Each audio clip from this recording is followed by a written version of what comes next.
एक press release देती है गृह मंत्रालय, भारत जैसे महान बड़े देश का गृह मंत्रालय, सोनम वांगचुक 3-4 बार सोनम वांगचुक पिछले चुनाव का वादा था कि आपको 6वें शेड्यूल में लाएंगे, मगर बंद करने के बजाय अब वो 22 से 24 के बजाय 21-20 कहीं तो कुछ मिले ढूंढने लग गए। खुद अपनी जेब से विद्यालय को 1-1 करोड़ साल का देते हैं। बदकिस्मती से कहना पड़ रहा है, एक कड़ी सा चला, जिसका आखिरी कड़ी था कल, जब हिंसा के बाद पूरा का पूरा दोष सोनम वांगचुक पर डाला। सीबीआई जांच अभी नहीं हुई।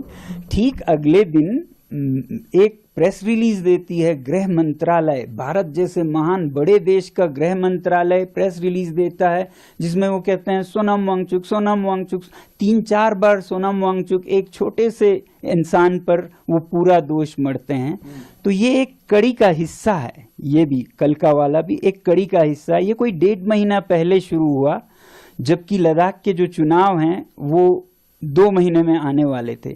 ये वही चुनाव है जिसमें लोग मांग कर रहे हैं कि पिछले चुनाव का वादा पूरा कीजिए। अगले में जाने से पहले पिछले चुनाव का वादा था कि आपको 6वें शेड्यूल में लाएंगे, तो अब लोग मांग कर रहे थे इसे पूरा किए बिना हम आपको नहीं जाने देंगे। उनमें से बड़ी आवाज मेरी थी, तो मुझ पर उन्होंने निशाना साधा और 1.5 महीना पहले हमें बताया गया कि आप पर एक FIR है, वो भी देशद्रोह का है। उसके बाद हमारे विद्यालय की जमीन वापस ले जा रहे हैं, ऐसा नोटिस आया।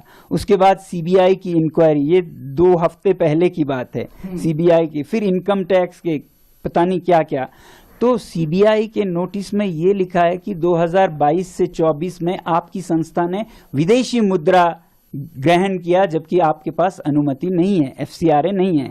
हमने FCRA नहीं लिया क्योंकि हमारा इरादा नहीं है विदेशों से हम भीख मांगे, ठीक है। मगर 2000 लेकिन आपने पैसे तो लिए। हाँ, अब देखिए वो क्या पैसा है।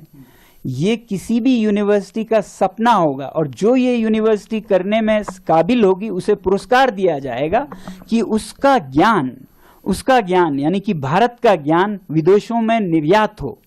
तो हमारे जो पैसिव सोलर हीटेड बिल्डिंग्स है जो हमने लोगों के लिए, इंडियन आर्मी के लिए बनाए, वो अफगानिस्तान में ले जाना चाहते थे संयुक्त राष्ट्र संघ, यूनाइटेड नेशंस, और उन्होंने इसके लिए हमें फीस अदा की। उसी तरह हमारे आर्टिफिशियल ग्लेशियर्स को स्विट्जरलैंड की एक यूनिवर्सिटी और इटली के एक संस्था चाहते थे कि ये प्रोजेक्ट्स में प्रयोग किया जाए। उसके लिए हमें ज्ञान की दक्षिणा फीस अदा की। वो फीस बाज़ाब्ता टैक्स के साथ है।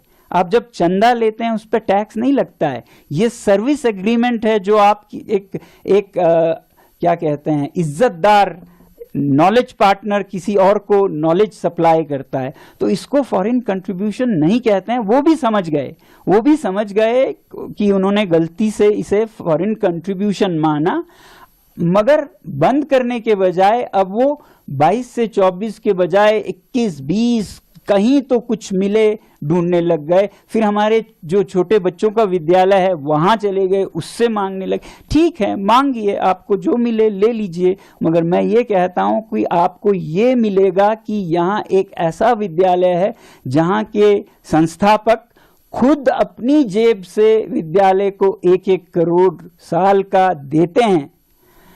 अब उसका क्या इनाम देंगे वो, ये मैं नहीं पूछना चाहूंगा। इनकम टैक्स के समन्स आ रहे हैं, उन्हें यह नहीं पता है कि लद्दाख क्षेत्र में कोई टैक्स नहीं देता है, टैक्स माफ है यहाँ, फिर भी एक आदमी देता है, वो मैं हूं, क्योंकि मैं अपना दायित्व समझता हूं और मैं दे सकता हूं, तो बिना जरूरत के टैक्स देता हूं। कितने लोग हैं भारत में जो बिना मांगे टैक्स देते हो, उस पर इनकम टैक्स के समन्स मानो ये कह रहे हैं कि आपने क्यों टैक्स दिया। तो ये विच हंटिंग का एक, बदकिस्मती से कहना पड़ रहा है, एक कड़ी सा चला, जिसका आखिरी कड़ी था कल, जब हिंसा के बाद पूरा का पूरा दोष सोनम वांगचुक पर डाला। मुझे वैसे भी ऐसे खबरें आती गई बहुत अच्छे सूत्रों से कि आपके खिलाफ पब्लिक सेफ्टी एक्ट का केस बनाया जा रहा है।